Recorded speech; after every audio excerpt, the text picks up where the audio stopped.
This one goes out to the Artcasters. Ooh, Artcasters! I say you're catching your spell, Artcasters. Catching your spell. Ooh,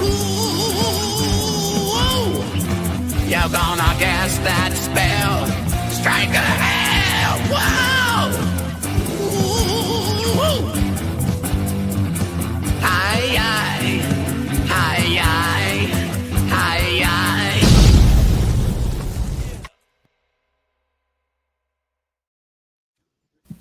Greetings, everyone. Welcome to Artcasters number 448. And we have a brand new guest today, and we're going to get to him in a pretty interesting topic, one that I've kind of delved into myself, so I'm anxious to talk about it. But we're going to do what we always do. We're going to go around the virtual room. We do have sort of an important announcement we'll get to fairly briefly. But first, let's just let people know who we are, where they can find us online. You're on my channel on YouTube, so that's where you can find me on YouTube. The other things that you'll find here on my YouTube channel are my videos where I take ephemera or just cool stuff from the 70s, 80s, and 90s, the Gen X era, like collectibles and things like that, whatever stuff you saw on TV, food items, whatever. And I kind of dissect it, cut it up, and kind of do some experimentation on it, and I put a weird spin on it. A little complicated to explain, but if you watch the videos, you'll know exactly what it's about. Super fun. Also, there is an archive on my channel called Making Comics 101. It is the most comprehensive free course on how to make comics that you're going to find anywhere, and it's on my YouTube channel. Check that out. And I also have a website, circworks.com. If you go there, you can find digital products that'll help you make your comics faster, better, more efficiently. I also have my comic book, Young and the Dead. It's a kids versus zombie adventure story. And there are currently 5 issues. The 6th and final issue is coming this year, so be on the lookout for that. Also, I've got cool wax packs and things, just take and prints and all that kind of stuff. You can look in my online store on my website. So, Josh, where can everyone find you? I love it. Everybody can find me, basically, well, pick up my graphic novel, Jacob's Apartment. It's available at bookstores everywhere. Buddy of mine was in Studio City, and I guess was at a Barnes & Noble and was like, wait, you released this already? And he was like, I remember when you were working on that. So anyhow, yes, pick up Jacob's Apartment. It's an independent graphic novel about 2 roommates that are polar opposites that end up through rough life circumstances finding themselves drawn together in both dreams and reality as they interweave. And it's sort of like if you took Eternal Sunshine for the Spotless Mind, put it in a blender with like Ghost World. If you like that kind of flavor, you'd really like Jacob's Apartment. And then there was my other book, 2 Stories, which tries to destigmatize hard conversations about faith and mental illness. And then my music, which is on streaming platforms everywhere under Joshua Kemble. And then on YouTube, I live stream while I'm working on my latest graphic novel written by Lavender Vroman called Not Death But Love, The Strange Supernatural Story of Elizabeth Barrett Browning for Turner Publishing. So that's all my stuff. Yeah. Yeah. So, Josh, I actually looked on the streaming platform that I subscribe to, and you're not on there. Oh, no. So not all streaming platforms. Apparently all streaming platforms except I have an obscure one. Spots. So I have an obscure one. So. I think he's on there, but he specifically blocked you, Scott. Yeah, that's true. Yeah. Yeah. All right. It has Cory. an anti-Scott blocker, you know? Right. Cory, where can everyone find you?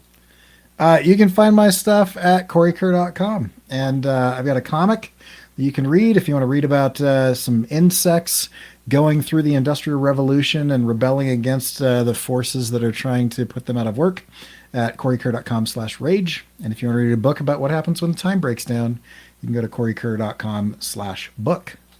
Okay, so before we get to our guests, I don't know how many people watched our last episode where we set out goals for 2025. We all gave our goals and everything. Cory gave his, but he left one out, and that goal was that he is leaving the Artcasters. So, Yes. Cory, what's going on? Well, I hate you guys, and I'm gone. No. I got an apprenticeship as a cobbler in Holland because I met the height requirement, so it's going to take me away. See, No, I think it's I don't know if most viewers know this, but it's written into the bylaws of Artcasters that every several years one of the guests has, or one of the hosts has to leave. Yeah. And so like Josh and Kevin, and so I drew the short straw and I am out. It's a contract written in blood when you join the the casters. Yeah. That's not what I heard. So the rumor I heard was that you are now converting your entire home into a giant sauna, and because of this, that your computers will not function because of the conditions in there. So you're totally going off the grid. I will still have a computer, but I've whittled it out of wood and it takes punch cards, and so the software won't run on the sauna computer. So I won't be able Dylan to. has a comment. He's not too happy about this news. So. No. No, what really happened is that I shot 243 pounds of squirrel meat and I got dysentery. So I died. So yeah, it's just that the good old Oregon Trail trap every time. I know, you just get in the middle and you spin in circles and you just shoot way too much meat and then you have to leave it there. So everyone in the chat, feel free to chime in with your conspiracy theories on why Cory is stepping away from the show. Well, I feel like the real reason is the fake reason that like slimy politicians give. You know, when they say like, I want to spend more time with my family, it means that they got caught doing something and they don't want to be investigated. but that's kind of it.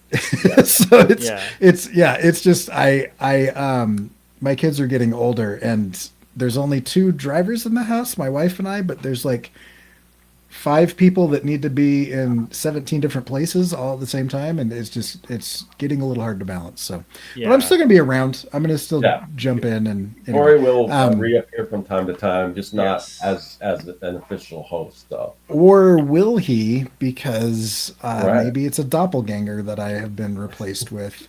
That's actually a really good point. In the future, if Cory ever appears, you really want to pay attention to the facial structure of Cory, because the kind of AI version of Cory has about 6 fingers.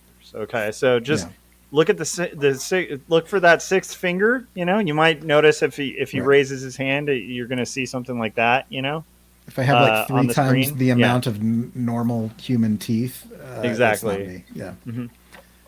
Yeah. So anyway, just a little too symmetrical looking for my taste. You know, everything's really shiny and glossy. Exactly.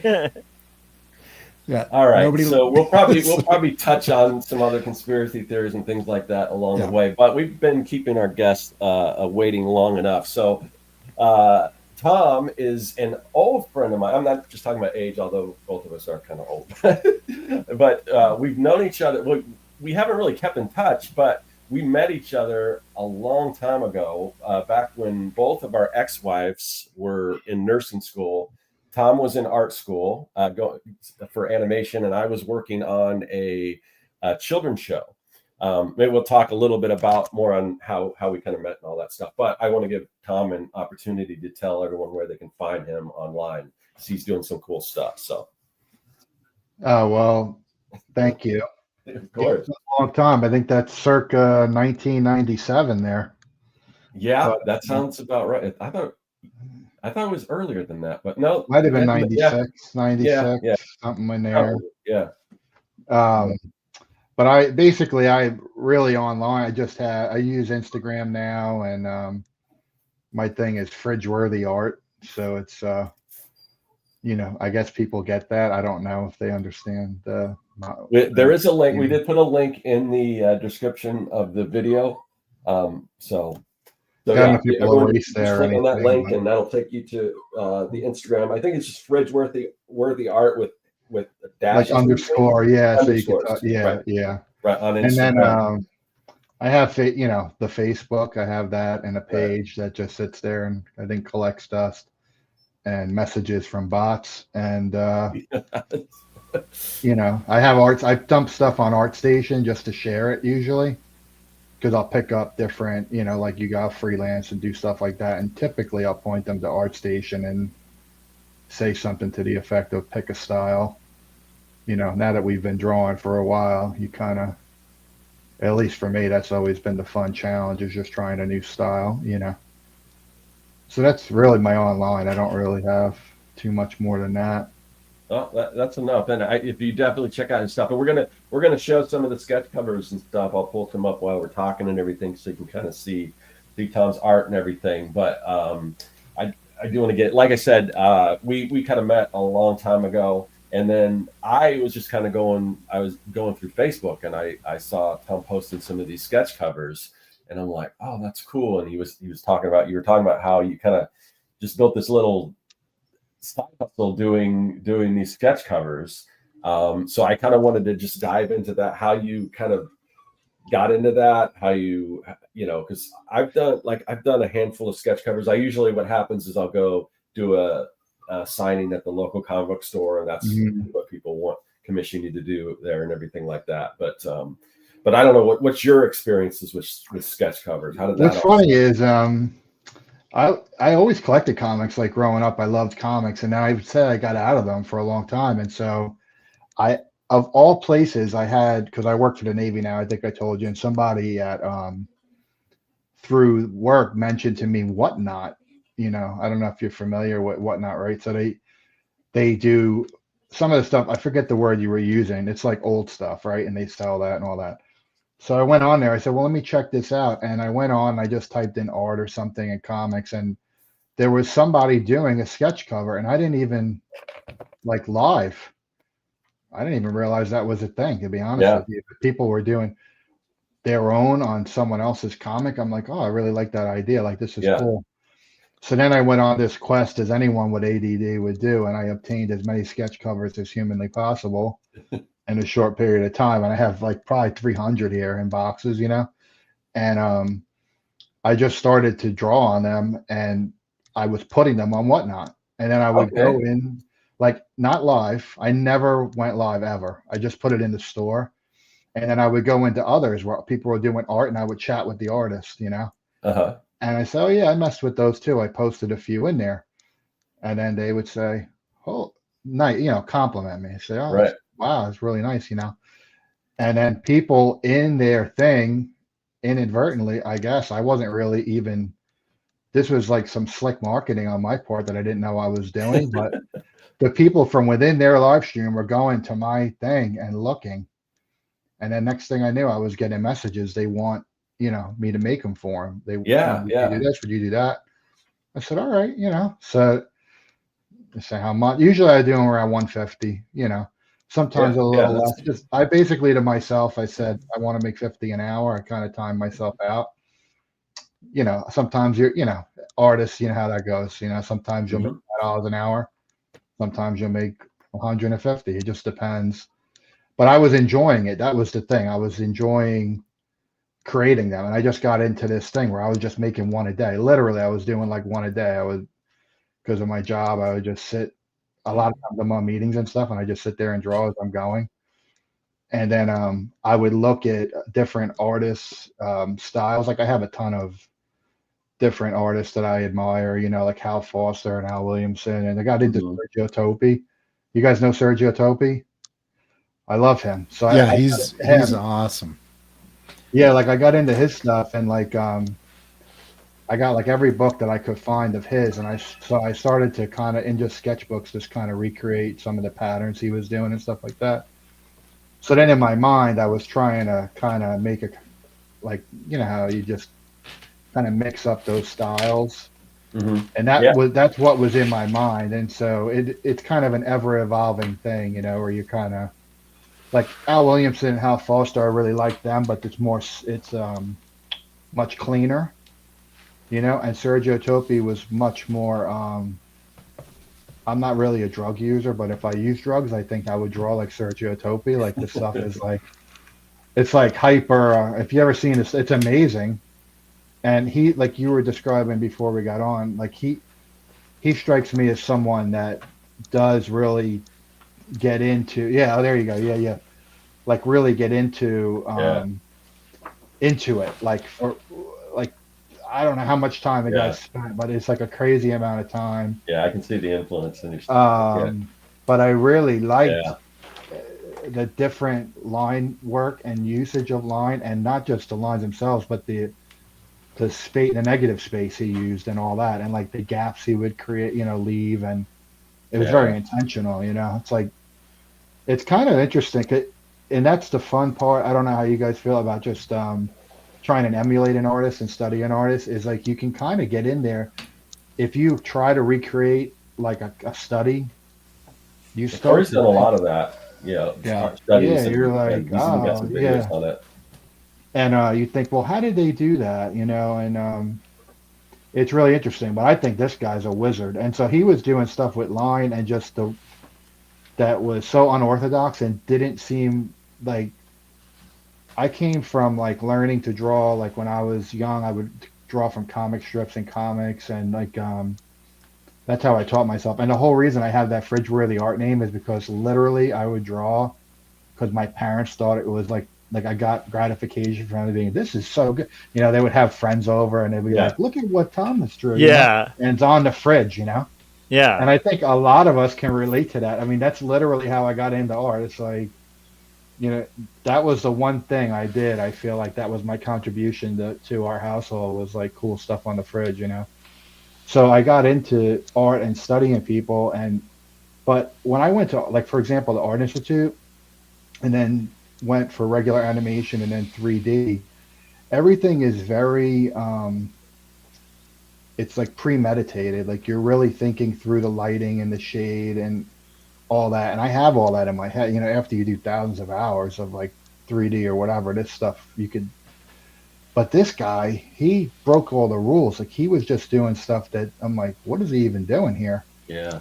Yeah. Like, the light's over here. This isn't right.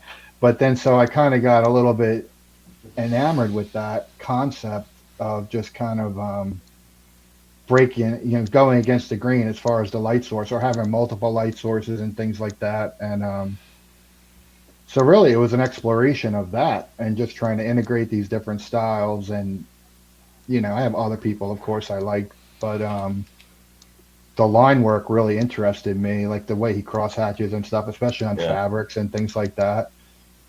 So that's an example of this is my interpretation of Sergio Topi.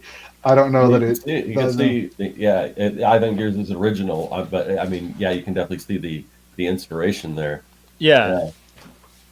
So do you, and for me, I mean, I love black and white, and just like the book Cory was just showing all black and white. It looks like you tend to work, at least for your sketch. I know you do paintings and stuff like that, but at least a lot of your sketch cover work looks like you like to stick to black and white. Is that kind of what you're known for, or is that what right, you? That's the flavor of the month, Like I do love black and white, though. I've always loved black and white. I failed to mention, like I was a huge fan of the Savage Sword of Conan magazines growing up. Yeah. And the renderings in those, and a really big fan of Rudy Nebrez. I don't know if you guys are familiar with him. He's an excellent inker and artist in his own right, and he did a lot of the Conan stuff. And that's, I think, probably what got me the most into black and white, was those Savage Sword and Conan Saga magazines. Yeah. I just like black and white. I don't know what it is, but even film. Like, have you guys seen The Lighthouse? Like, is that not an amazing? I haven't seen The Lighthouse yet. I just saw Nosferatu, but I haven't seen the light. And Nosferatu isn't in black and white, but it could almost be in black and white because it's very dark and monochrome. So it's the same guy. It's the same. Yeah, that's why I mentioned it. Eggers. Yeah, but he was saying that, like for example, Nosferatu, I think he was going for romanticism. I think he said it was like. So he had in mind. So it's funny how even filmmakers, doesn't really matter the medium, you're influenced, and you have like this goal. Yeah, but like this is black and white. It's, I mean, Cory's got everything. Everything. Call out more stuff and have Cory pull it off. That'll be my goal today, is to try to have every reference. Cory, who's gonna bring up all these references? Yeah, I don't have that big of a collection like that. Yeah, that's true. And honestly, what are you going to do when the sauna basically like takes over all of the books and just makes them like big wet mush? Actually, quite a few of my books are water damaged because I read them in the sauna. I was gonna just throw this just on the subject to Cory, because Cory, you did a video recently about kind of yeah, I think breaking down the process most of us go through with art, and Yeah. very much what Tom was just describing of like kind of like looking at an artist, looking at art you really admire, and then kind of reverse engineering it and incorporating things you like from it into your own style, and that being how kind of style evolves. Like, what's that video like, and how would that kind of relate to like what Tom's kind of describing? Because what he's describing to me is just like that makes perfect sense. You know, I picked up different things from a bunch of different artists. So, what do you? Yeah. And also, Well, what is that video, Cory? So people There's can check that out. it's a series of videos, which you put me on the spot and I can't remember what I named it. But Oh, let I'm me. sorry. No, that's fine. I'll find it. But it's a playlist on my, I think I called it art card catalog. I can't remember. But I'll find it and leave a link.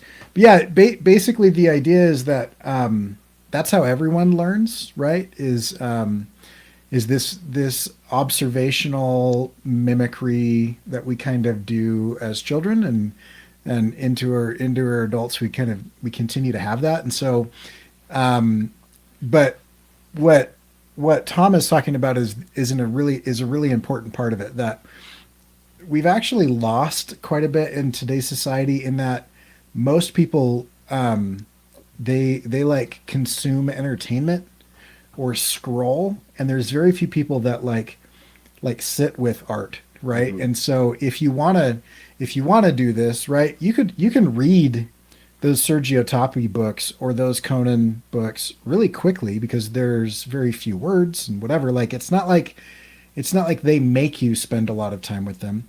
But if you choose to look at, like, you know, what Tom was saying, like, well, there's a light source over here, and there's this, and why is he doing this, and what's going on, and you start to reverse engineer what you think the rules or the reasons or the method or the thinking behind the choices that illustrator was making.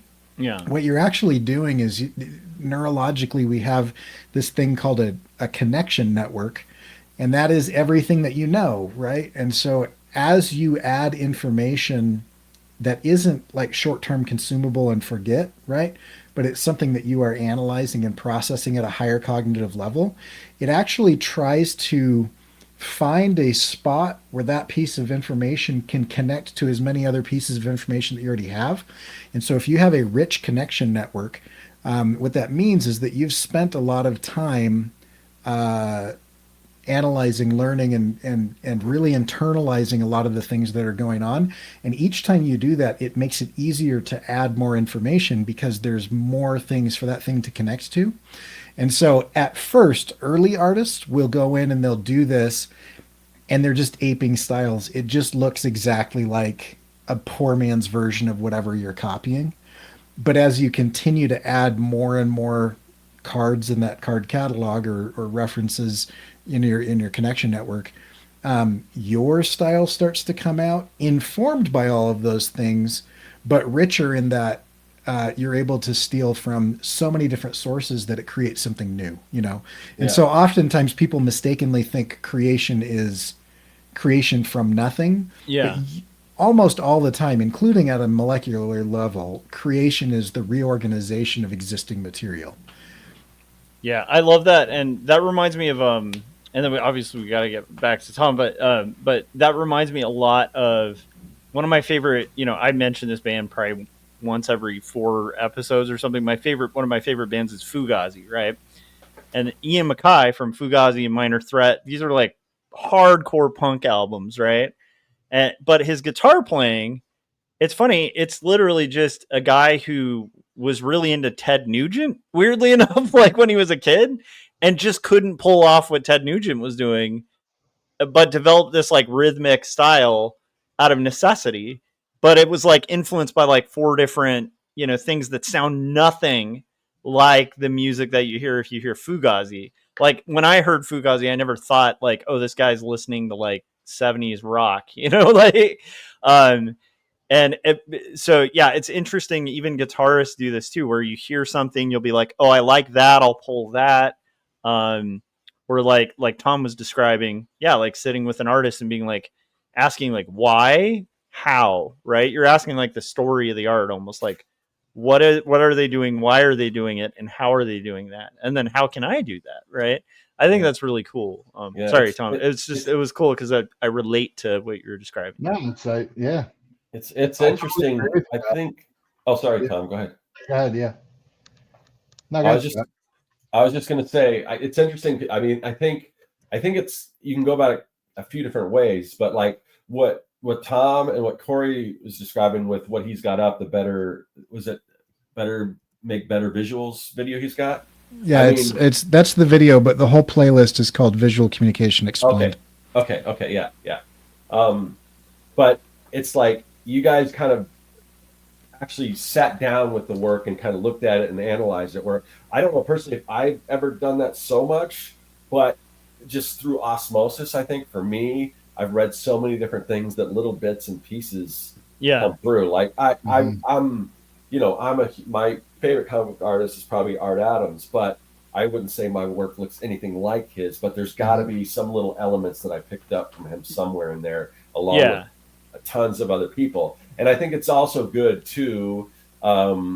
You know, I think there's a lot of people that just they're really big into one particular artist, and their stuff tends to look like that artist. But if you're you know if you're more I guess well versed, or if you look at a lot of different style, or some people look at particular artists, like if they're really big into like the 90s image stuff, which a lot of that Mhm. stuff had a lot of the same kind of things, even though there's a big difference between Jim Lee and Todd McFarlane Yeah. and Liefeld and all those guys, but there's still some similarities. Yeah. But when you Or start, the OG Artcaster, right? Like Jeff Lafferty, who's like right, his Yeah. work is really singular, but it's like 90% like influenced by Drew Struzan. You know, right, you can right, see it just seeping through it, but it's not like I can look at Jeff's stuff and go, "Oh, it's not Drew Struzan."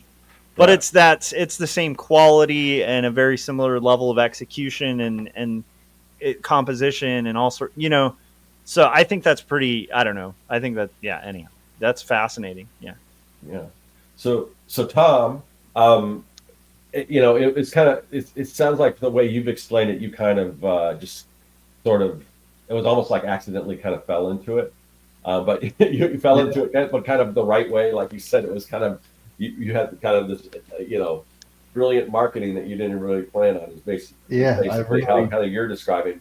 That's Um, great. but it's cool that I found the part about you just going out and buying all these sketch covers and just doing them and putting them out there. You know, that's I think there's a lot of people that want to know how to break into comics, and a lot of times, mhm. and this is something that I'm trying to, you know, through videos and stuff that I've done, I'm trying to show people or kind of teach people that there's not when you say break into comics, there's a lot of different areas of comics that people don't really think about. Most Yeah. people are limited to Marvel or DC, or then you step down to some of the smaller companies, but publishers in general, Mhm. where you know I'm going out and finding like companies that want to get their message across and showing them that comics is a good medium for that. That's something that I've been successful, at doing, and it's nothing that most people would consider like breaking into comics. There's also, this whole Mhm. sketch cover thing. I mean, you're basically working in comics, and this is sort of, I'm going to segue around, but I'll come back to my original point. But I think it's sort of a brilliant idea that the comic book companies came up with, and I don't know who the first was that came up with the idea of a sketch cover. But when you Mhm. see all of these people at conventions, doing sketches and things using their IP, and they don't get any kind of a cut on it, what a brilliant idea to say, hey, let's print a comic book cover that people are going to want them to draw on. So essentially, without specifying it, Yeah. they're giving you permission to draw their characters on their cover, Mhm. because they're never going to say, it would be ridiculous to say, oh, that's Yeah. copyright, you can't do that. Yeah. But On our but they're sketch also blank, how getting, dare you draw Spider-Man on our right, Spider-Man comic? Like but it's they're yeah. also finding a way to monetize that, because Hmm. I can tell you, I used to go to before sketch covers were super popular. I would go to do a signing at like a comic book store, and I bring my own Bristol or whatever, and I do sketches. Once sketch covers became popular, no one ever has me draw on anything other than a sketch cover when I do these things. Yeah. So yeah, Oh, that's so I mean, interesting. it's interesting. So they kind of found a way, like, okay, let's get a piece of the pie, and still kind of almost sort of give you permission to do this. So essentially, by doing this and becoming, the more of these you do, you're known as in sort of as a comic book artist. So Yeah. I mean, that it's kind of, and there's nothing to say, and I'm not saying this is something interesting, because a lot of people aren't, because it's kind of a slog. But if you wanted to do sequential art or whatever, that might be a road in. There's so many different roads or ways to do comics that people aren't necessarily, they don't think about. Yeah. What do you think, Tom? Well, what's funny about that, and I forgot that you just brought it to my mind. The irony of this is, when I did this on the Whatnot, there's two things I was doing: was watching artists, and I was going into comic book auctions, but I like comics too.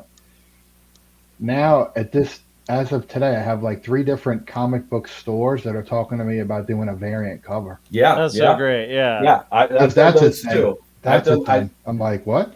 Yeah. And so they basically, my understanding is they're going to pay me whatever rate, but then I guess I can turn around. They have to order so many of the book. That's Right. like their piece of it. But like the one place just did a G.I. Joe one, and he's like, hey, we want to see if you want to do one. And it's like, I think a Dynamite title. I'm not even sure what book it'll be yet. I'm like, hell yeah, I want to do that. That'll be super cool. And but like you're describing, there's quite a difference. There's a lot of ways you could break in. This was not even a realistic way when I was young going to conventions. Right. No, it didn't exist. I did that circuit. I mean, I used to go with sequentials, and they were probably terrible comparatively, to what, I mean, I was a young artist, but I did more storyboard work from the artist, doing Art Institute and doing animation, which basically is, in a lot of ways, it is a comic book. Yeah, it's like an unfinished comic. Yeah, exactly. It's like kind of, and you're not really worried. You're giving a lot of direction to the camera, Yeah. But that's kind of an interesting thing you brought up, because I really didn't even think about that. I was literally, when I found out these existed, what's funny about Joshua said is, I was thinking, wait a minute, like, other artists are drawing on these, not like, at first, I really thought that this is for you to go take to the Todd father or something like that. Say, hey, Todd, will you sign this? By the way, he came to the Art Institute a few times when I was there. He's a super nice guy. Yeah, I've met him once before. Like, it was a weird event where, it was actually going back to, we were talking earlier about the children's show that I created. And that's kind of how I was working on that when I met Tom.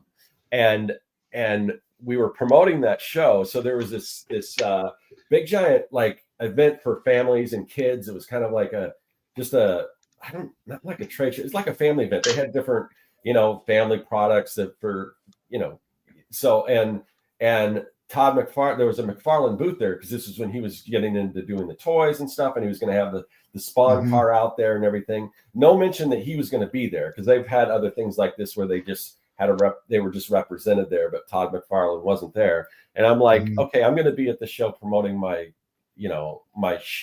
show, because we had, at the time, we had, I think, video cassettes, and we had plush toys and stuff like that.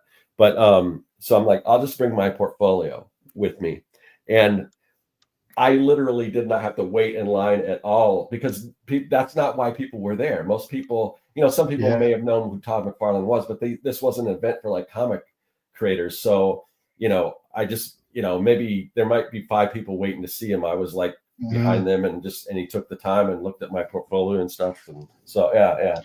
He, and at one point, I forgot. At one point, I was doing a mural in his kids' room, because I had been promoting. I was promoting murals, and then I got nice. by an interior designer, and they said, okay, we've got a client, and they explained, and it came around that it was for one of Todd McFarlane's kids. And at the time, I was a little younger, and at the time, I'm like, why didn't Todd McFarlane just paint himself? He's an artist. But then I'm like, why would you paint it when you got all this other stuff going on? But eventually it didn't happen. But yeah. Well, he lived in Scottsdale. Yeah. And when he came, because I remember it was like a women in animation thing, the one event, and he couldn't have been nicer. I mean, he really took time. There was not a large group of us, probably 15. And I remember I still have the comic somewhere. He signed, it had just come out. I think it was issue 69 of Spawn at the time. So that tells you how long ago it was. And because I think Spawn's on like, what, 300-400 now? I Yeah, don't I'm know. pretty sure I brought a copy of Spawn too, because I think I have a signed copy of Spawn #1 too that he He's signed when I was. an artist that I used to ape when I was young that gets you into a trap, you know? Mhm. Fortunately, I didn't copy Liefeld, but I met him too. Super nice guy. And I think that's the consensus for a lot of people we talk to. He sounds like a nice guy, and he is. he's cool to listen to. But I'm not. And I'm not. yeah, you know what the funny thing about him is that he draws like that on purpose. He's not a shitty artist, you know. Really? Excuse my French. I don't know if you guys cuss on here, but he really isn't a crappy artist. Like he knows how to draw feet. He does, but that was kind of his thing. It's kind of like almost I feel like watching today's media to some degree, some of the YouTube people and stuff like that. Oh, nice. Are you going to do a Todd Hey, McFarlane impersonation? Hey guys, you were talking about Todd McFarlane, Spawn over here. Just wanted to say I am a nice guy. I just thought I'd stop by the Artcasters and say, Spawn forever. Spawn Mobile will live on in legend, and support the hockey team. Goodbye. It sounds Well, more I think New York about than Canadian, but yeah. I don't know. It didn't. Yeah, he didn't sound very much like Todd McFarlane at all. I guess he. Yeah. Anyhow, that was weird. At the time, too, now that I think of it, the Spawn animated series had just come out. Yeah, So he was kind of promoting that, and I think that might be why he was.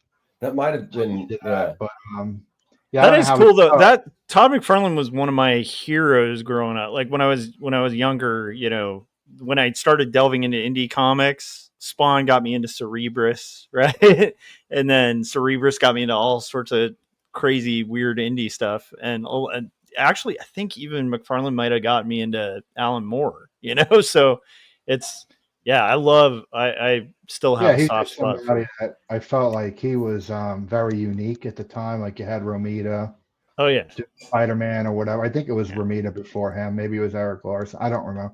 But then he transitioned and did everything different. And then I was still in that age of learning to draw where I was just aping what I saw. I probably, in my art stuff, I have so many comic book covers that I just drew what I looked at. Yep. I didn't trace it or anything, which apparently is our world that we live in now. That's it. It's funny because like all these artists, I go on there and they can't draw. Like they can't actually draw. They can render. To me, there's two different skills. I don't know if you guys feel the same way. There's drawing, Yep. and then there's rendering. Yep. And drawing, you know, I could draw the same thing and render it 10 different ways, and that's the fun of art. To me, that's the challenge of art. That's the learning. That's what I was trying to do with the black and white. That's beautiful. Thank you. You know what's funny is you mentioned Art Adams. mm-hmm. I was trying to incorporate some of Art Adams' like type of line work that he did in what's it, the Monkey Monkey Man O'Brien. Yeah. Like I don't know if you can tell it, but in my mind, there's a lot of subtle line work where you have to really think about this. You're doing little dash, long dash. I see that. I see that. I see Art Adams. And the broken dashes and it's a result of staring at, and it's not even like I sought it out. I just see it and I'm like, that is really I love cool. those color covers. Cool. Here's one that I did it on a color cover. This isn't Tom because just I don't want to confuse people. Tom's stuff's way better, but yeah, I love drawing on those color covers. Yeah, so yeah, they are cool. Yeah, I mean, some of them are. The one thing I will say about the color covers though is a little bit of a challenge. You can't erase. You can't make a mistake. Right. Yeah. And then it's like a tattoo. Okay, let's talk a little bit. Well, okay, I'm gonna that blade. I'm gonna save that. I'm gonna save this because I've had some like companies that had some really bad covers to draw on. Specifically, you mentioned Dynamite. Like I did this Bob's Burger commission on a Bob's Burger cover, and it was a glossy cover. It was a sketch. But it was such a nightmare. I don't know if you've ever I had to have deal one with here. that. Hold on. Yeah. Hold on. I got a stack. Oh, let's see. I'm going to show Yeah, you. working I on the think since glossy then I surface. think since then Here's a whole. they've I got a changed. whole bunch of them. Yeah. Have you ever had to draw on one of those like Yes, big I'm going to show you glossy- the one. Yeah. Here it is. Follow Me Into the Darkness. Yeah. This was a nightmare because Yeah. of what you just said.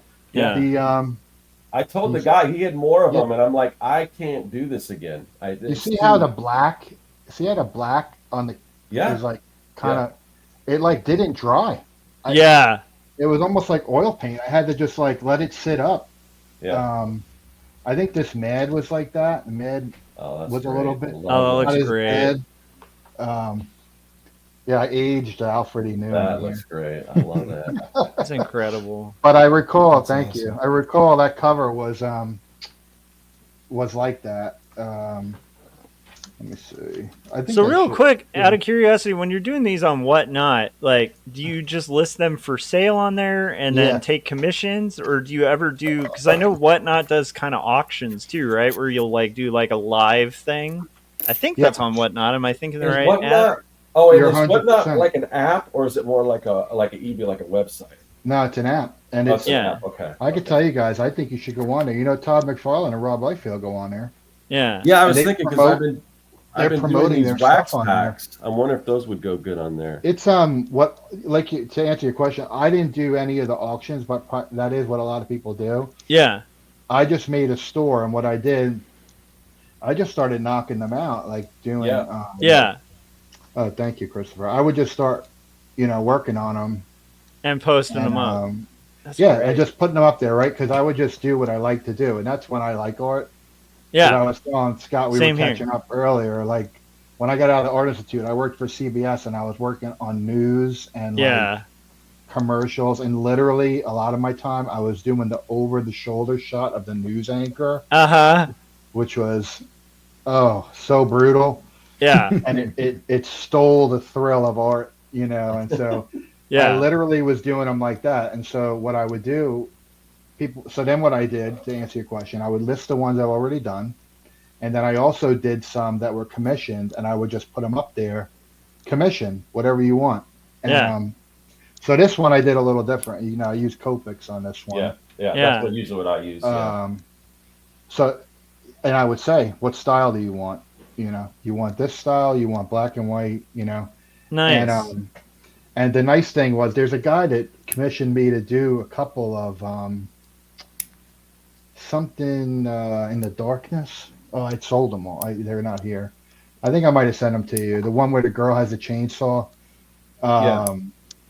I forget the name of that one, but the I guy didn't was look like, that up because I don't think it had the trade dress on it, so I just didn't. I don't think I pulled that one up. it's Something Is Killing the Children. Oh Right. yeah. Very that's a great popular. book. So the guy said, "Do whatever you want." I said, "Okay, perfect client, no problem." So I did one. Then he's like, "Hey, I really like this. You do another one? Sure. Do another one? Sure."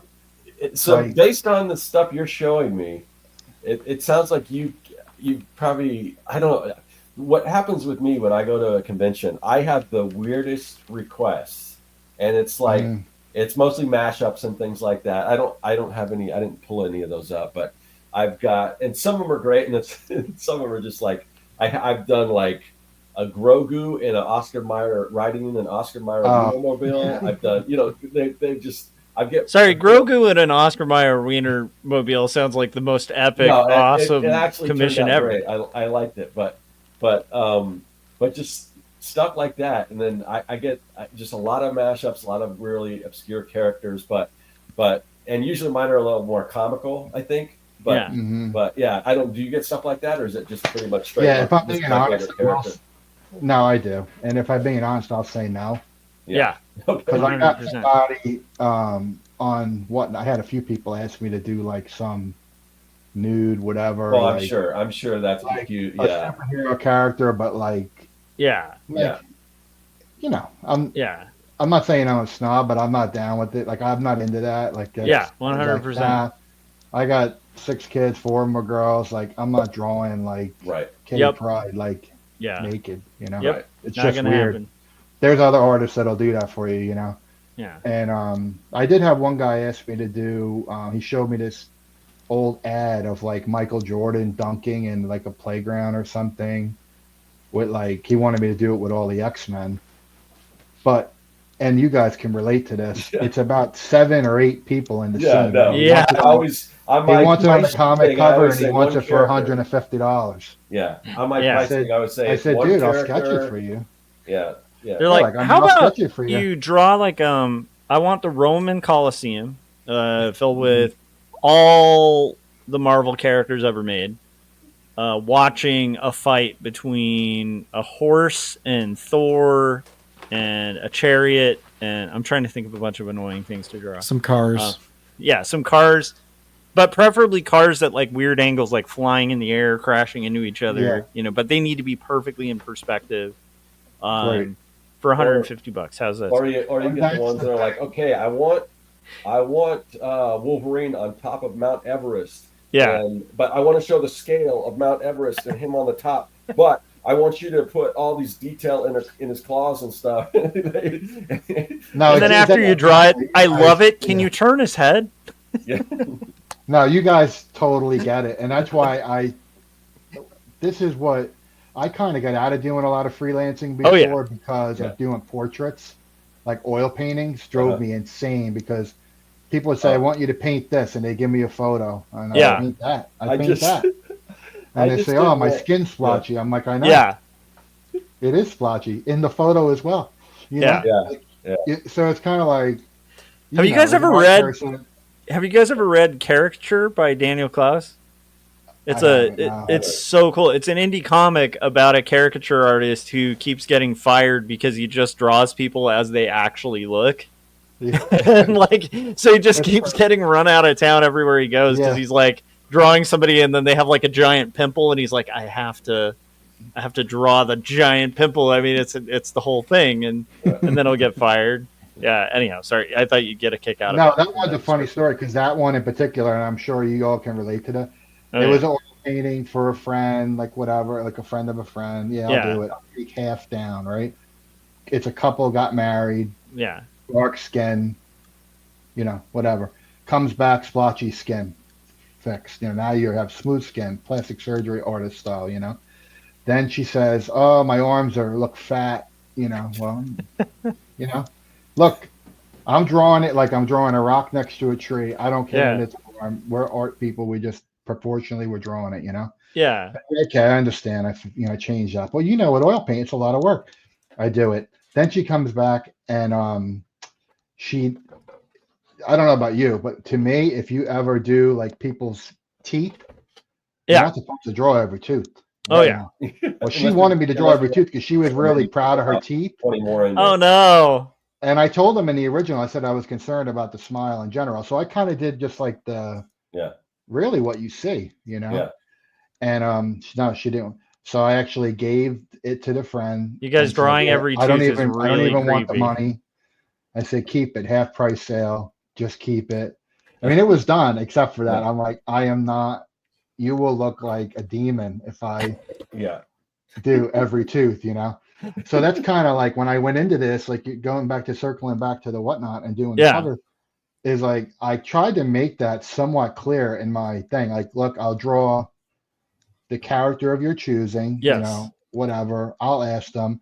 But to Scott's question, I have had some bizarre things, and I'll say, oh, I'm a little booked up, and I'm not, but I just don't want to do it. Like I don't. That's 50-year-old Tom. Like I'm not doing that. 20-year-old Tom, I probably would have done it, and I probably would have done 12 characters climbing Mount Everest and made 25 cents an hour, because I thought that's what you're supposed to do, and had no understanding that I was like doing myself a disservice by doing that. Yeah, 100%.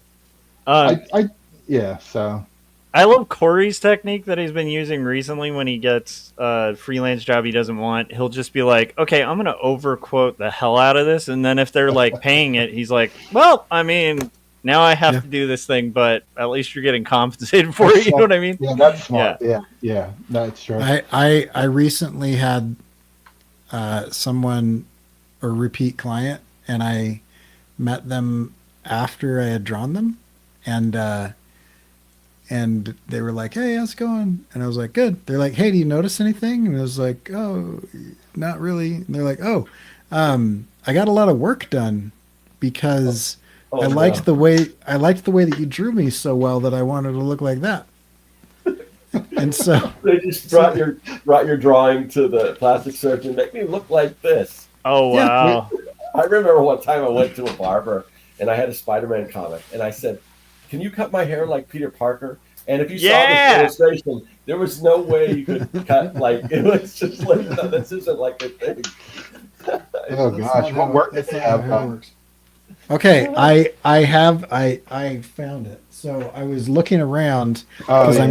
I'm trying to find every reference that Tom Yeah. makes, but You're doing a Scarlett great was job. my daughter was reading it. So anyway, so here's Oh, it's a great series. The Oh, art Eisner style Award is winner. Yeah. definitely different than mine, but it's really good. Yeah. That's awesome. I will say, those are the people that appreciate panel to panel reading. This book is not the best, but it improves over time. There's from a from going from shot to shot. I was actually confused reading the earlier episodes, and that's a whole other story aside from, like you were talking about, with just the covers and the splash and like Yeah. getting people to buy based on the imagery, But when you get to the storytelling piece and you read it, that book is a bit of a challenge. The first several, at least for me, it was. Nice. But I still love it. I love it. I've still been getting, because of that guy. He got so many. He sent me like a whole bunch of them when he sent me, because he wanted on certain blanks that he had that I didn't have. So he sent me like a bunch of the comics, and he got me into it. So now I'm into it. Yeah, and it is really good if you haven't read it. It's a good series. Yeah, I just looking it's at fun. Dylan's comment. Yeah, definitely go back. That's a good show. When Josh and Cory were doing the indie review show, they kind of analyzed a bunch of indie comics and stuff. Yeah, yeah, that's cool. Oh, real quick. What I like about what's being described here too is I think that the method you're using, Tom, like on this, is, at least in my life, that's been a pretty successful one, which is just kind of make the thing you want to see and do it for passion and just kind of trust the process, make a lot of it, and like weirdly, then you'll end up in a scenario where you can actually pick your clients, which is good. Like, and you can afford to say no. And also, since you're doing stuff you're passionate about, it's easier to say no, because you can be like, yeah, that would be boring to do, but this would be cool. Let's do that. Or no, Yeah. and it also puts you in a scenario where you build up a portfolio of work that you like and were passionate about when you made it. And I think that always translates to people for some reason. Cause I've had similar experiences with all kinds of industries, like t-shirts, that kind of stuff. Where when I was trying to kind of make the thing for other people, it didn't really work out. But when I started making the thing that was true to me, years later, that's the thing that worked out and led to something bigger. It's I don't know. It sounds like The Secret or some nonsense, me saying that, but I think there's some truth to that. Like, kind of following that intuition, and 100%. that's cool. Yeah. That's honestly, I was doing them for me. I wasn't doing them. Yeah. I went on the what not to buy blanks for me. Like, Yeah. I was going to submit them to CGC, get them graded. I'm thinking, this is the coolest thing. It's going to have my cover graded behind plastic. Like, this is That super is cool. But then, just through people saying, just conversations with artists on there, Yeah. because I was just checking them out. I support a lot of artists. I love, I like artists, and I don't know. It just happened. People started going. They would say, "Oh, you should go check out his stuff." It's a little bit like, I try to be humble about it. I'm like, Yeah. "Oh, well, thank you. Like, you're an artist. I'm not trying to like steal your people, But they were cool. We're talking about techniques and things like that. But you're right. So like when people would say to me, "Hey, like this person with something is killing the children," Yeah. the main character is so easy. She's blonde. She's thin. She wears a lot of different outfits. She's got a bandana across half her face, and she's wielding some kind of weapon. As long as you draw that, you've got her down. Yeah. Yeah. And so and there's just like this little sidekick that as I read the book I realized, so I put him in the newest cover. But that is a lot of fun, and you're right, like 100%. So like some of those, I know I didn't make the same amount per hour because I would just sit there noodling, and like that blade, I drew a lot of little hair, you Yeah. know. I was But going to ask, because on that, you're using a technique. Can you pull that one up again, Scott? Which one? Oh, The blade one. Oh, the blade one. Yeah. Yeah, that on that portrait, you're using a technique that, like, if I were using that style, I would want to be using, like, some pro white or whiteout for some of the, like, negative pulled out lines. And the fact that you were able to kind of, especially, like, up there on the forehead, get that kind of almost like white over black negative out of, You're saying you can't like, erase. You also can't cheat. yeah, white it that's out. almost impossible Unless in you have my that mind the way you paper. executed that. It's beautiful. It's really beautiful not- work. I Yeah. like that. It's Sergio Topi right there. Yeah. It's That's great.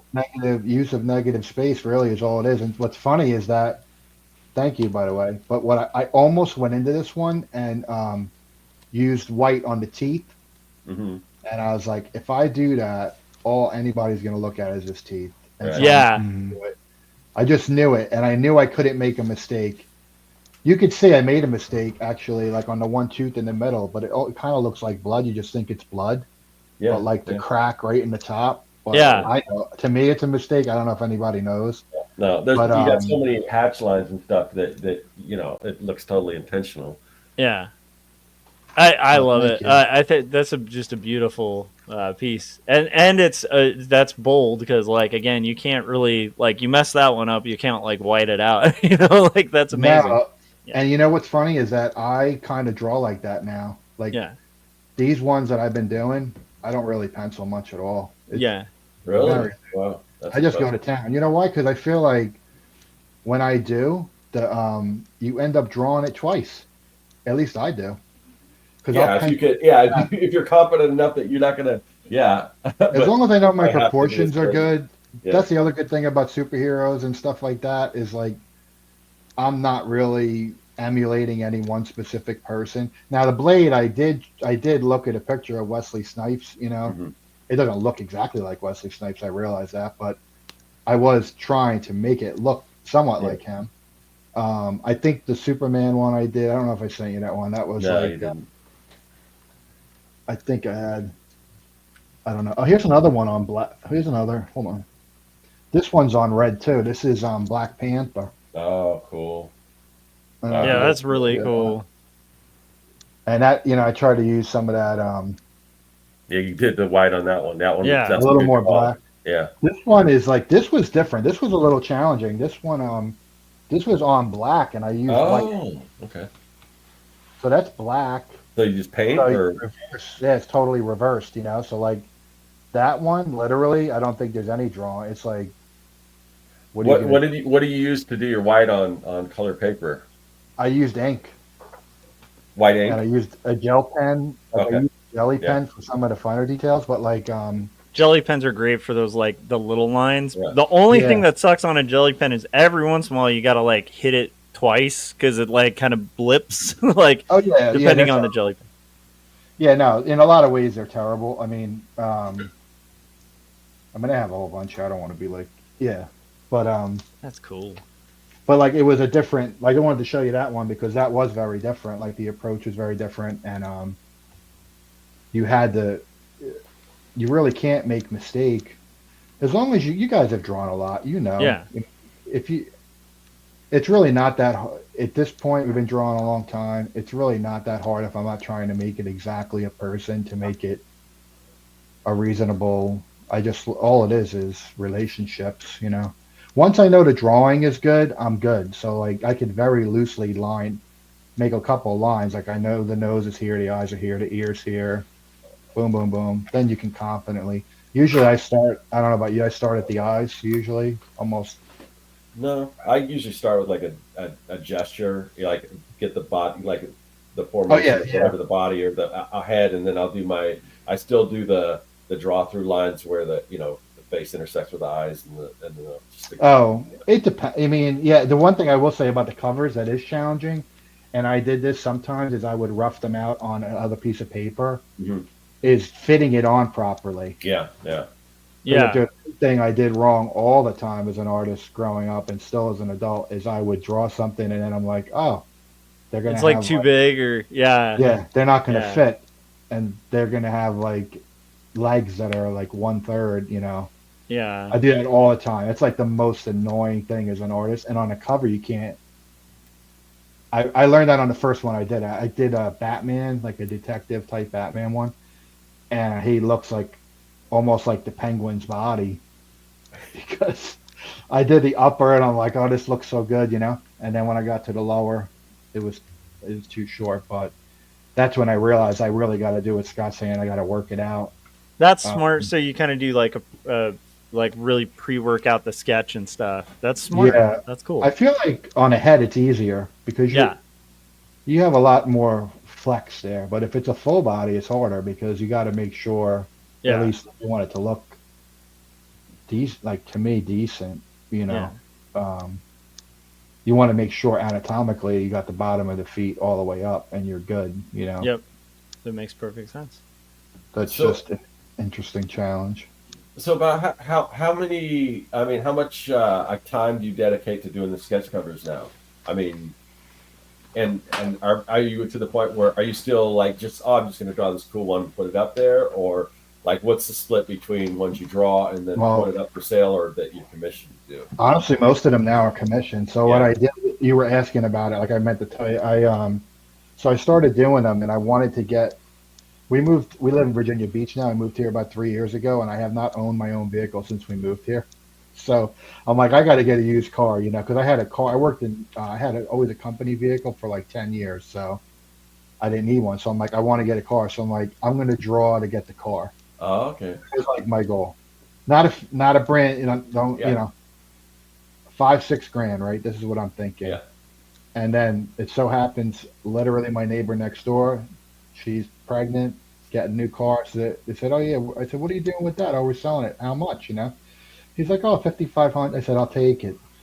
I said, give me till, I thought it would take me to like February.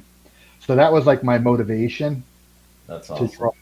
And so literally I had like that I need that personally if I don't have some kind of set limit or goal. Yeah, yeah. I don't feel like a lot is going to happen if I just leave it up because I don't really have a set reason to do it otherwise, That's I don't know if you guys feel that way. I have to almost create yeah. incentive for myself, Yeah. Oh yeah, that pretty much answers my question because that's a lot of sketch covers. If you're saying It's on crap, average 150 a pop, and you Yeah, got it's a lot. 500, so yeah.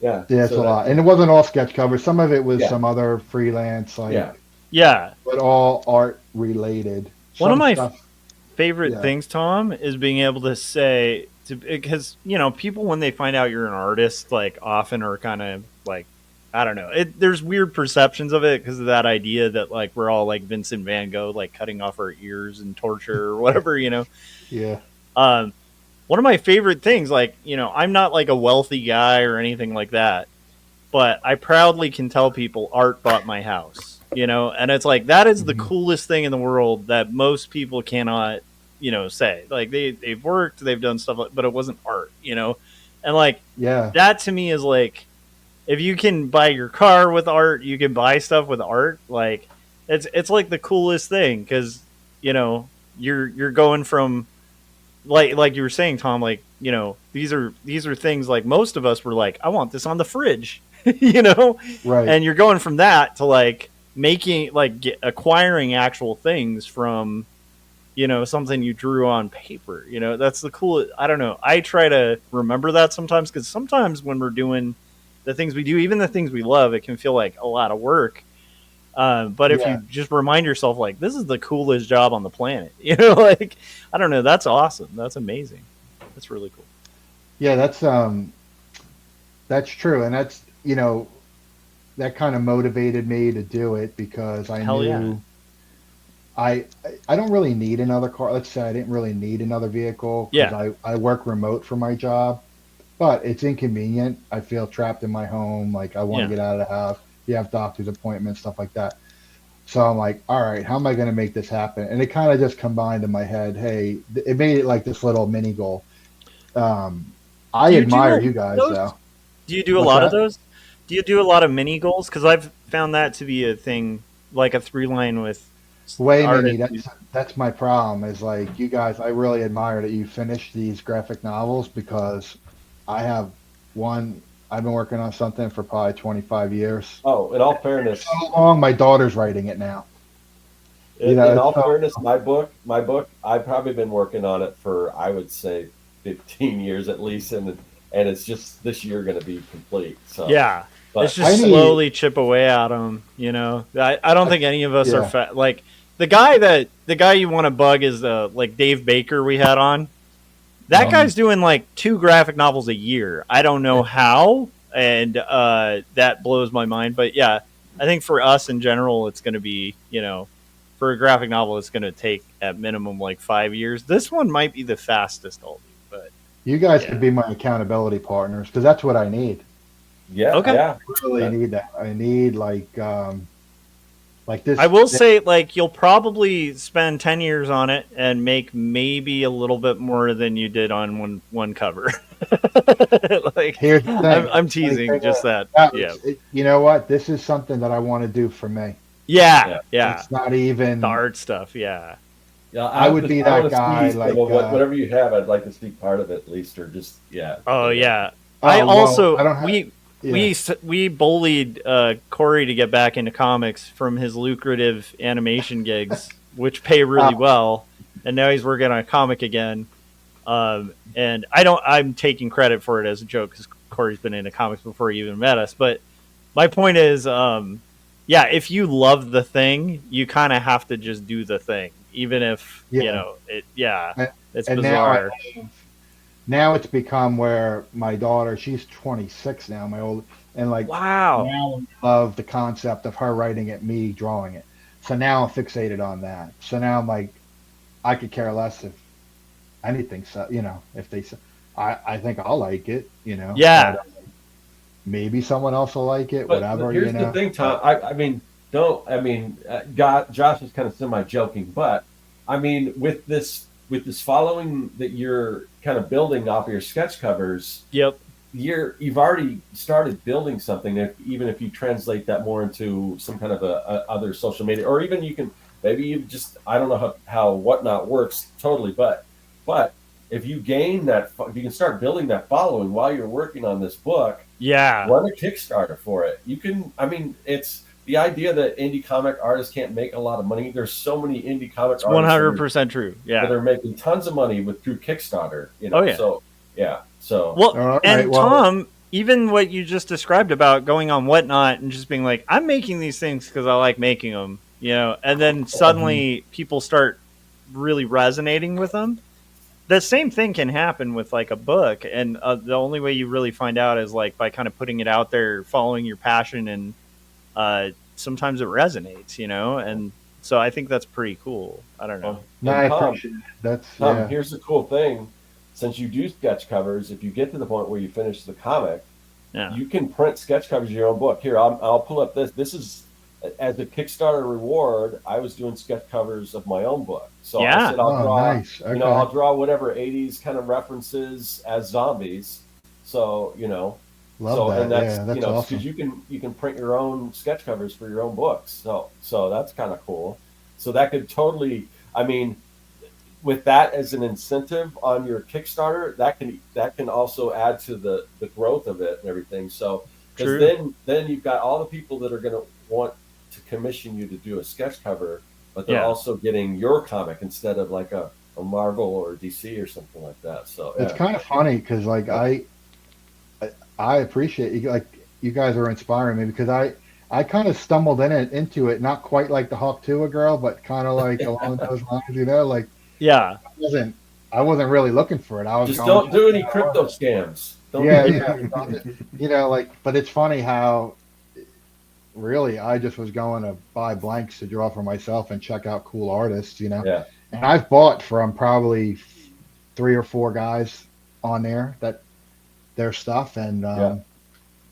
because I think a lot of, I don't know your opinion on this, but I feel like at least 50% of art is bought by artists. That's Oh just yeah. That's what. Yeah, I'm We're trying our to get biggest away from market. that. I'm trying to get people to move away from that. But yeah, yeah, I know, it used and to be the case. nowadays I don't know your take with AI and all that, but I mean that's like a lot of the freelance bang out jobs I would do for logos and things like that, like that Yeah. you would knock out, that stuff shot because Oh, Right. yeah. But that's why you're in the right lane right now. And you're creating something that people want, holding their hand, something tangible with you with AI. So, and there's that market. The more AI there is, the more that market is going to grow. I mean, we talked about analyzing these comments. We talked about how you Hey, can Scott, you sounded underwater for a second there. I don't know. Did anyone else have that? yeah, I did. Yeah, I didn't know Okay, if it was sorry, I mine. couldn't hear. You were just kind of like wah, wah, wah for a yeah. little bit. Sorry. So I was talking about how Cory was mentioning. Sure, you could look at one of these comics and just kind of brush through it, but taking the time to look at it, and that's what people want. That's why they're purchasing these original art, because Yeah. they can hold it up for other people to see, frame it, whatever. 100%. Just look at it themselves, analyze it, and you're gonna have more of that. With the more prevalent AI is, the more there's going to be a demand for a physical product. It's funny you say that because that's the whole reason why I went to drawing it, because I do a lot of digital. I've done, I mean, I went for computer animation, and my job, I do it. In fact, some of the money for the car, full transparency, was doing stuff in Unreal Engine. Oh, for sure. Yeah, where I'm using, using Adobe products to, what's the one where you lay everything out in Adobe? I forget the name of it, but I've been using that and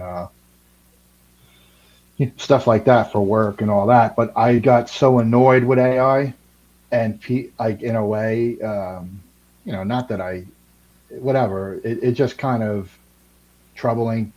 I don't know how to say it. It's troubling and insulting. It's kind of like if you spent your life learning how to play guitar, and then somebody like hits a button on a keyboard and goes, "Look, I'm playing guitar," and you're like, "That's not playing guitar." And GarageBand isn't playing guitar either. Okay, it's funny. What I correlate it to is I remember how my dad was a mechanic. Yes. His whole life, and he grew up, with the muscle cars, working on the engine, but working on carburetors, like fine tuning them to get that thing going. And I remember him when he got out of it, he said, like the computers, they kind of ruined it for me. Yeah. Yeah. And, because it just took to him the joy and the pleasure and the art. And I feel like, I don't know how nowadays the kids that are going to school, young adults for art, how they're even, it must be tough, it must be tough. And because it's just a very different world. Like my social media was my mom and my dad, like the fridge. Yeah. If it makes the fridge, I'm good. Now it's like, all these, I don't know. It's just different world. And the funny thing is, if you guys do like a little science experiment on whatnot, you'll laugh, because you were saying about the auction aspect of it. I've gone on some, and people are selling sketch covers, And I'm just going to say, I don't know the right way to say this, but I'll say the quality for what people are paying makes you realize that there is still a large market of people that buy things solely based on perceived value. Yeah. As opposed to the pleasure of the actual thing. Yeah. You know what I mean? Like it's a weird... There are people that just take that and slab it and maybe file it away in a long box, and it's an investment, Yeah, and the auctioneers do a great job saying, "Hey, this is by Joey Baloney, and he's made..." Joey Baloney's a great name. he's made. I want to create an alt account that makes pinup art or something named Joey Baloney. That's a great name. And it's like literally, if any of us took pen and ink, didn't even lift it off the paper. Yeah. $300. I'm like, whew. Yeah. Joey Baloney's doing all right for himself. One question about whatnot. Oh, sorry. Go ahead. Yeah, I was just going to say, you mentioned that there's an auctioneer. I'm just scrolling through whatnot. if I set up as a seller, I could do my own live stream. Yeah. But is there like a higher level where you're getting into some sort of auctioneer situation where they're auctioning off? I say auctioneer. I mean, You are the sometimes auctioneer. If you're you'll doing- yeah. have there's a guy on there. I think I bought something off him. Deviant Apple. He paints like every night. I give him this. He's very consistent. And his wife kind of runs it. Like he'll, because it's hard to draw and paint and also pay attention to the comments. Oh yeah. And that's an example of kind of like, who's doing it. And she kind of, when people come into the room, she explains it. And I mean, being true, I think you guys could do something on there. You got I'm gonna look into it. Yeah. That's just the fact that interesting you have finished books. yeah. You go up there with your finished book, because I've seen it. I've seen indie artists on there that have a product, and they do something relative to that particular book. But now you've got something out, and now you're doing a special customized piece. You probably can draw a nice dollar off that. That's great. It's funny because the only time I went on Whatnot, because I'm a guitar nerd, and so I have like a hoarder kind of mentality sometimes when it comes to like music instruments. I'm just obsessed with guitars. And so I went through this rabbit hole of storage auctions. I was just kind of curious about storage auctions because I was like, I bet there's great guitars in those, right? And then that led me to Whatnot, where there's a bunch of people who like literally like buy a storage unit and then they'll do like a Whatnot sell-off of everything in it. Yeah. But then I also just started looking on Whatnot to see if people were doing like live guitar auctions or anything like that. I never even thought to look to see if there were art things, and that's brilliant. Like that's I will warn you, that's it'll a cool take your market. Whatnot will take your money. Yeah, Because they you'll take get a chunk. not unethically, but just out of your excitement for what you see. Yeah, That's what happened to me. I went on there looking for blank comic covers, and then I ended up with a lot more than that. yeah. I love that comic. I remember I had that in like 1987. And so I'm buying on there, but That never I do happens to me. Yeah, Cory's like yeah, got yeah. all his originals. Yeah. Exactly. So there's original art guys on there and ladies, Yeah. and no, so but I mean, I don't know. It's just the way that this kind of went for me, and then I think it's people would beautiful. go on Instagram, Facebook is another one. People hit me up on Facebook because I've been on there for a while. But admittedly, I don't have like the product you guys have, like a I'm just I'm just knocking out these things. Not yet, Tom. They're beautiful. They're beautiful covers too, and that's. I think thank you're you. selling it short in the sense that you were saying like a lot of people maybe are doing these covers not like without a ton of like effort or whatever. But when I look at your covers, they look like a finished cover. They're beautifully done. thank you. So there's a reason people are ordering those things. Yeah. Well, it's like we're our own worst critic, right? I mean, Oh yeah, always. every time I look at the blade cover, I look at the chipped tooth. And you know what's funny? There's probably somebody out there who like wants to buy it because they love that chipped tooth. I say it's blood, Yeah. And, but That's like, totally, yeah. Yeah, I you didn't can even. never find that shade of red, so I know no mistakes there. I think that's the great thing about just kind of these conversations that we do on the show is that you're kind of introducing us to Whatnot as an option, and then I think we've thrown out a few things that sound like you might be interested in too. So I want to give you another one if you're not already doing this, but you had mentioned earlier in the show that it looks like you're going to be doing some variant covers for comic book stores or whatever. Is it for like comic book stores or for? Yeah, the ones that have talked to me, Yeah. that's what it is. It's Yeah. So I've done a few of those, and here's a whole other avenue of income once you do those. And have you ever done any remarks? Probably not if you haven't done your own comics. Are you familiar with what remarks are? Yeah. Oh yeah. I'm familiar with. So once you do a variant cover, then I mean you're the artist on that cover. It's official. It's sanctioned by whoever the publisher is. Dynamite, whatever. I've done them for Image. I've done them for Archie and I forgot what the other one was. Oh, that's cool. Yeah. Okay. But but once you do, and I don't know if I have any with remarks on them, but once you have those covers, then you can people can either want you to sign it, or you can kind of upgrade them to a remark. So, and we have an artist that has been on the show a few times, Eric Hinson, and he's totally moved into sketch covers or not sketch covers, but I mean he does those too, but pretty He's much doing more covers. covers now. Yeah, he's doing tons of stuff for just major Boom comic cover. yeah, all these different. He's doing tons and tons. He does a lot of stuff. Who has the Turtle license? Is it IDW still? Is it IDW or Dynamite? I thought it was Boom or Dynamite. I can't remember. I think it's IDW, It's but I could be not- wrong. Anyway, but I he's can't done. remember.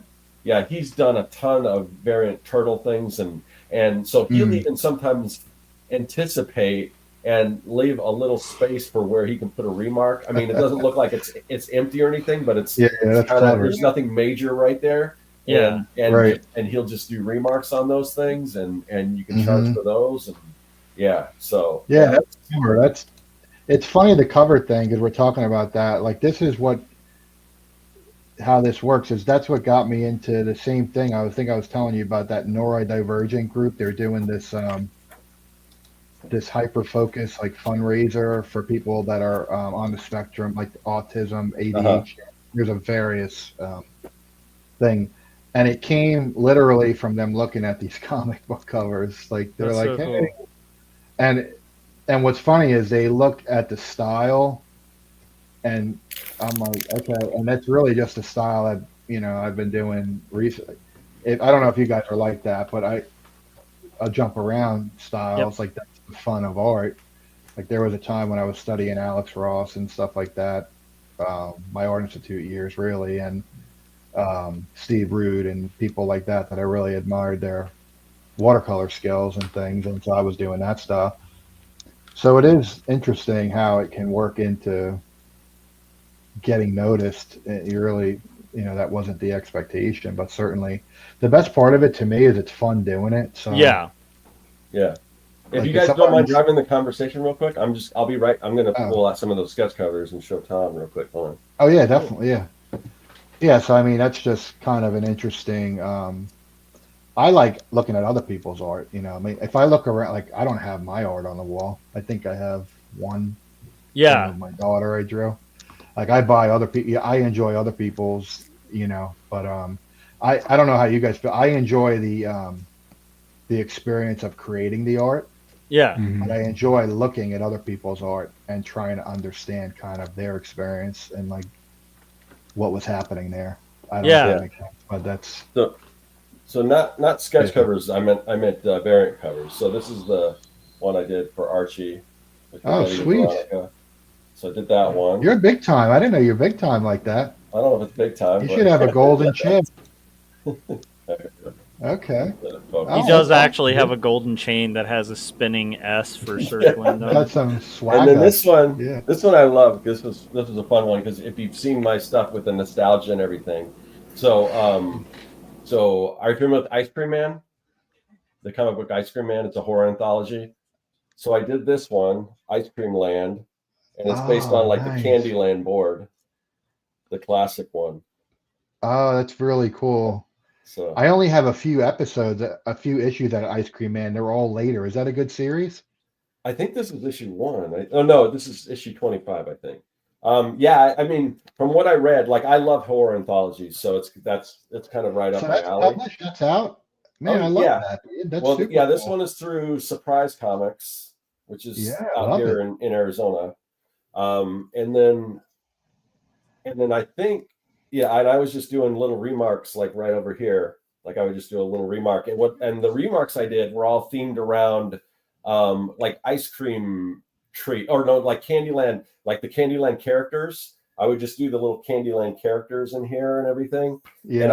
And then for this one, the remarks I did, because you can put a theme around it or whatever, but this one, all the remarks I did for these, I did as like different characters, like any comic book character you want, but it looked like one of those those ice cream pops, with the like they'd have the little Ninja Turtles. There was a Ninja Turtle face on a Yeah, stick. yeah. So I would do like somebody would say, oh, I want, I did a lot of the Archie characters, but then people would say, oh, I want Deadpool as ice cream. So I do that. And so yeah, I mean, that's awesome.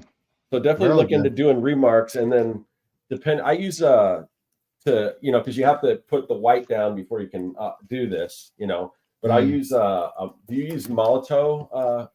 It's a all for one, I think it's called Molito brand, like a paint pen. Those work really nicely for that. I don't think I have that one. I'm But kind you of can curious what you guys, if you guys could kind of real quickly. We don't always talk about tools, but Yeah. I haven't done a lot of I don't think I've ever done like a remark or an alternate sketch cover or anything. What tools do you find like Tom and Scott, like for those work really well? You were about to get into remarks, Scott, like what tools you're using for those? Yeah. I want to know what tools you guys use for both, like, because I've never done it. So I'll like tell what you- sticks, what have you tried that like you're like never again? Like yeah, I'm just kind of curious about that, like the tricks of the trade Some of on it that. depends on the publisher. Like we were talking about, some of those old Dynamite ones are just horrible. Is it like Yeah. whoever had the idea to print on a glossy Yeah. cover for had no idea, it was not an artist. That's just an Yeah. epic failure. They're just really. like, That's oh, like- make it blank and they yeah. can draw on it. No, not really. That reminds me of being a kid and going to a signing back in the day where the only thing they could sign with usually were those like wet paint, the gold or the and this is back in the day when that was like actual paint. So it would just stay wet. So you go to the signing, you stand in line, and then you have to hold the cover. And I remember multiple times, I still have comics in my long box that I, in my nerdy kid day, slipped back in the cover slip, and it stuck and smeared. Yeah. That's what that reminds me of. Yeah. Yeah, that's like that cover. The one was the worst. Was that one horror one I was showing you? Yeah. And that one reminds me, actually, if you've been to the comic shop anytime recently, the DC in particular, their blank covers, they put this like white cellophane sheet over it, but as a protective. Well, that's what that actual cover was made of, like that same kind of material. Yeah, it's almost. Like, like saran wrap or something. Yeah. It's really. But I will say, you were asking about the tools. The go-to tool that I use now is it's a set of Tombow pens. Yeah. You can get them on like Amazon. It's just Tombow manga, like variety pack. And they have in there's several different nibs, and they have nibs with all different pressures. And one's like, there's one particular one that I probably use on 50% of them now because it can be as almost just like using a paintbrush and really inking if I was dipping. Yeah. Too firm in one. Like I can just, in fact, that whole blade, that's all that. It's all Tombow pen. It's not even micron. Yeah. I was using microns a lot because they got like, you got the 0.005, I think is that the smallest? Yeah. Yeah. Yeah. So like, but they're really annoying because they don't always actually make a mark. Yes. Like, you're like, oh, that was perfect hand movement and nothing. Yeah. Yeah. But the Tombow pens, those are the ones I would say, if anything, that's the biggest. Get yourself those. They're not even that much money. I think it was like $12, $15 for a set. And, and the other thing that's nice about them is if you do want to use like Copics, like I use Copic or Ohuhu. Yeah, that's what I use because they're so much cheaper and they're just as good. Yeah. If you want to use those markers with the Tombow, you can. Yeah. It won't bleed. Yeah, I have similar. So I'll pull up some of mine. So I use either Copics or okay, cool. or like the Ohuhu. And I use it's like a zebra, like a Fude pen or something. It's Japanese. I don't know if it's got Japanese writing on it, so I don't know. But I'm sure there's other ones. And that's and cool. Then I usually pencil my stuff out with a color erase, like just whatever color, usually red or blue. And then sometimes I'll erase it, sometimes I won't. And sometimes I just like to, as long as the person doesn't mind having the pencils in back. Then I'll do that. Yeah.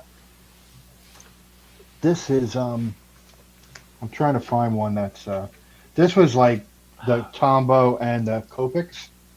I don't know if you could see Yeah, it. here, let me take my thing down so we can see. It's like I did originally the drawing with just Tombow, and I think I also used Copic makes a sepia pen, Okay. Oh, wow. almost like a dip pen. Yeah. Okay. So I used some sepia, which really works well on like flesh and things like that when you don't That's want to great. have that. You don't want to have a stark line. I like how that one came out. Yeah. Yeah, that's also like that just makes me feel nostalgic too, because that feels very Christopher Reeves era Superman. I love it. I was looking at Christopher Reeve. I know it isn't exactly him. Yeah, I think Here's that's what I another like one. about it. It definitely Yeah. homages Christopher Reeve, but it doesn't look like it looks like it was just out of your head too. yeah, yeah. That's amazing. Yeah, that's kind of like it didn't have to be exactly him, you know. Yeah, But anyway, those are like Tombow and Copics. that's great. Primarily, I think I used. In the beginning, I was messing around with a variety, and found out that some of them aren't waterproof. You know. Yeah, Yeah. Oh, that kind of sucks. You know. Yeah, I had an instance where I just did a commission, and the pen that I use on the sketch covers, this Fude pen, perfectly fine on pretty much all the sketch covers I've used. I went and did it on a Strathmore Bristol, and it smudged. So I'm like, this shouldn't smudge. I mean, this is way better paper. So yeah, gotta be really Yeah. careful. I would just do it like a test swatch or something. yeah, That's yeah. right. Test sheets, if you man. can. Yeah. Especially on a comic cover. Yeah. Especially if somebody mailed. Now that I started getting people wanting them, they mail them to you. You know. Because even though I have a lot, I don't have what everybody wants. You know. Yeah. Yeah. Look, if you mail it to me, I'll do it on whatever you want. You know. Yeah, because the one that I did it on was actually they wanted a drawing like a sketch cover, but they couldn't find for the thing they wanted. They couldn't find a cover, so I said, "Oh, I can just go and I got a good printer because they didn't care about the comics so much, but they just wanted to have a trade Thank you. dress. So I just found the logo, put it on there, printed it out, and then that's when I ran into a problem, like because I'm like, oh, I had to tell them, I go, yeah, this smudged, I got to redo it. So, but I just printed another one out, but then I had to use the pens. So Isn't it part of being an artist? You know, like I remember I did last holiday season. I did a pet portrait for somebody, and I used pastels. And I would never touch that stuff. looks so nice, you know, whatever. Soft pastels, you know. I sprayed it. Big mistake. Oh, Oh really? yeah, Have you guys ever done that? No, I'm 'cause like, I don't touch pastels. Where did the drawing go? yeah. Like all of a sudden it was like Oh, a no. dark. Now I have like an underpainting essentially. I had to Oh, redo man. it. Yeah, so it's kinda Yeah, that's wild. But then Yeah. if you don't like spray it, it just gets rubbed off. Yeah, that was my concern. Exactly. That's what I was Yeah. thinking. Right. Yeah. But I guess that was a good case to test it. That would have been smart. Yeah. I guess. I think man, any traditional art materials, especially whatever you're going out of a lane you use all the time, yeah, always Mhm. have a test sheet. If I were gonna do even blank covers, like, and I was starting on it, I'd probably just like purchase a couple versions, so I have a couple to screw up on, while I'm learning, That's really interesting, though. So you found some like tried and true tactics and stuff. Do you ever use like whiteout or whiteout pens or like jelly pens and stuff? Yeah. Yeah, I have like. Hold on. I'll show you. What I got. That's Sorry. white. Usually, again, we haven't talked tools in a while, but it's just because it's kind of a different medium. It's fascinating me. I have like. Well, it sounds like Tom works in so many because he's talking pastels and oils. Yeah, and I love it. I'm not that versatile. I pretty much stick to pen and ink and maybe like Copics. You could rock pastels, dude. I don't like it. I don't like the feel of it on my fingers. Oh, I love it. I don't like pastels at all. Yeah. I think one of the things I've been they- enjoying about like teaching Art 1 is having to play with a bunch of materials again. It's like it's one of my favorite things in the world is trying different materials because you end up drawing. To me, the cool thing about it, like if I ever oil paint, it looks hardly anything like anything else I do. It's Yeah. just the way I approach oil paint. It's almost like a different instrument or whatever. It'll bring out a different side of your art. Yeah. That's my favorite thing. I will say, crafting circles, there's what they call pan pastels. It's like a Yeah. pastel that's kind of almost like in a little paint thing. It looks like a makeup, like Yeah, they use like a makeup brush to like smear it. yeah. Those are That interesting. I could deal with. That I could probably mess around. Here's a with. few. I'll hold it up. This one's really good for white. Like if you have to cover a big area. Yeah. Yeah. It looks You kind of guys like see a that? pro white almost. Yeah. Yeah. And that's what I basically did. The what's her face, Harley Quinn with. Yeah. Then I have like the jelly things that everybody uses that Yeah. are Yeah. good but super annoying too because half Yeah. the time they don't make a line. Yep, Yeah. Exactly. Then I They're have so these- good sometimes, and then Yeah, there's if you get the sometimes right where they're line, just they're like not going to do it. And you're like, So come they're on. five. They're the ones I have anyway are 0, 5, 0, 8, and 10. Yeah. 0, 5 is the biggest culprit for annoying the crap out of you. The 8 is pretty good. Like usually, if you mark a line, it's pretty good. And usually, I'm using them to correct. These are really good too. Like you just kind of like squeeze them, you pump it, Yeah. and it does the job. I mean, it's a little messy. And then the one thing I did want to show you guys that's really good that I started putting on a lot of my gouache stuff and everything is this, and also on these covers is this Dorland's wax medium. Okay. You guys ever seen that? No. Wait, you mix that with gouache? No, you put it on top to seal it. You rub it in with your finger. So you just Really?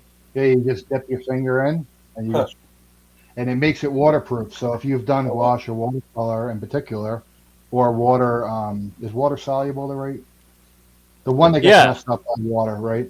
So if you put this over it, you can basically spray it with water and it'll bead up. Oh, Okay, I just learned something new. What is so this that is called? the stuff. I'm telling you, this is the stuff here you want. Dorland's wax medium. Yep, Dorland's wax medium. I got it off Amazon, and honestly, it's great Is because that the same as matte medium? Dorland's wax medium. Right. Okay. That's Yeah, crazy. it says Jacquard, Okay. Jacquard. Any artist that's listening to this, you want that. You don't want your stuff to get jacked up, because that's crazy. Even colored pencils. I have colored pencil pieces that have been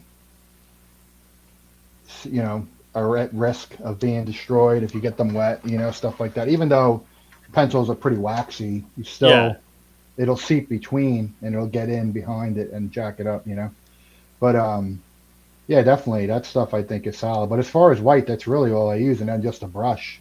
That's beautiful. Yeah. But that's how I mean, I'm sure there's other ways, and No, that's cool. Yeah. That's cool. or just leaving it white, right? I mean, that's depends if you do dark to light, that's what's weird. You go watercolor approach or you go the opposite, know. Yeah. Well, Do you find when you switch mediums, it kind of changes up your approach to like your style and stuff? Yeah, I mean, it definitely does. I mean, I think the drawing. That's what I say. I think the drawing's always the same. Yeah.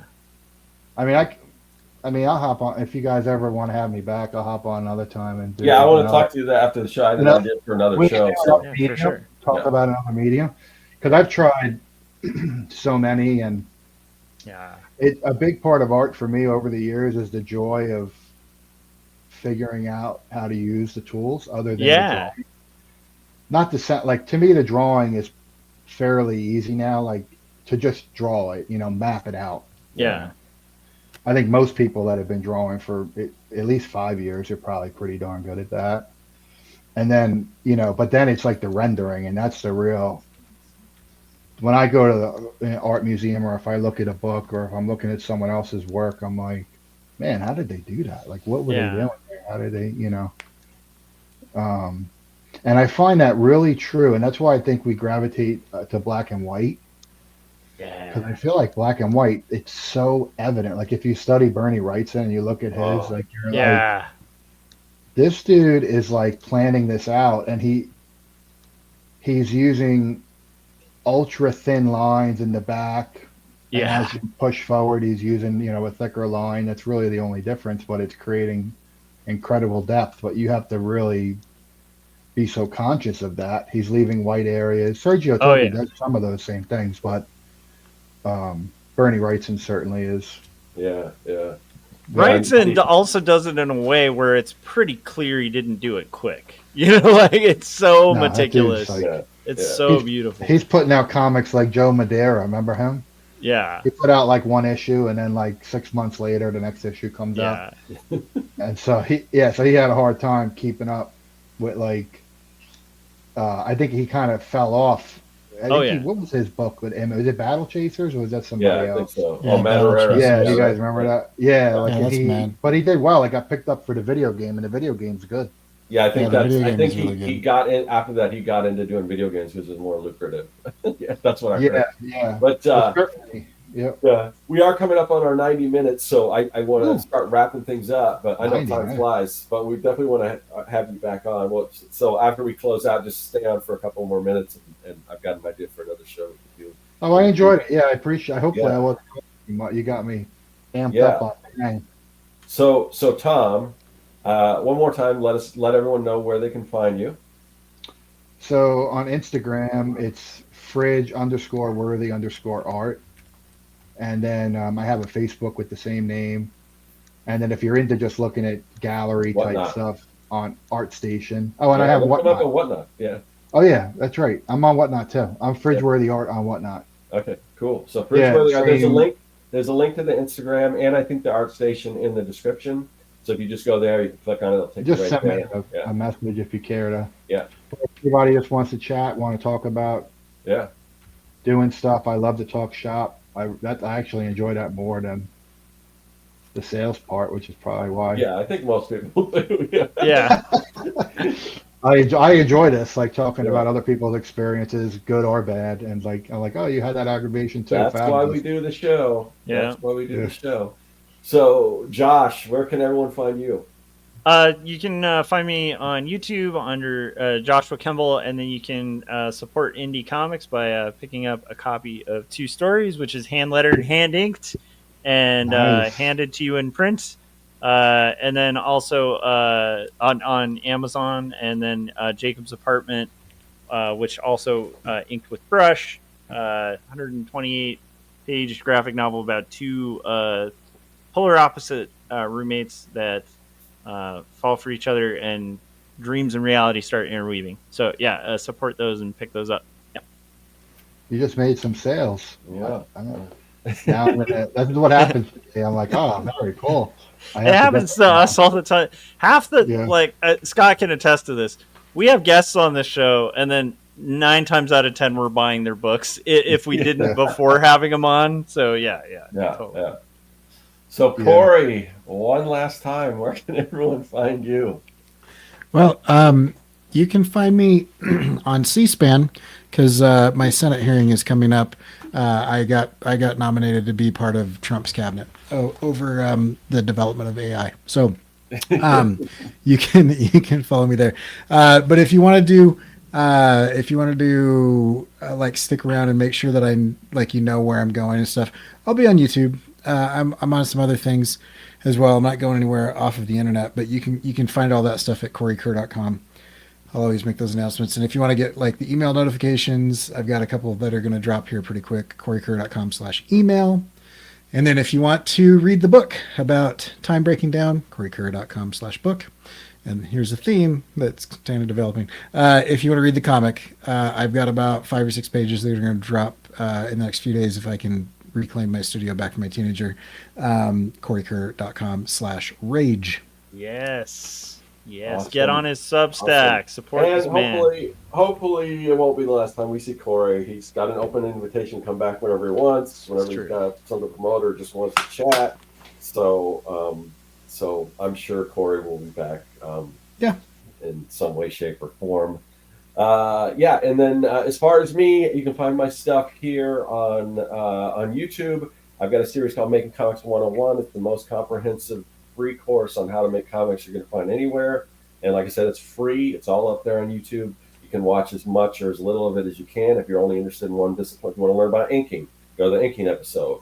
If you want to learn about marketing, go to the marketing episode. Or if you want to watch the whole thing, you can do that too.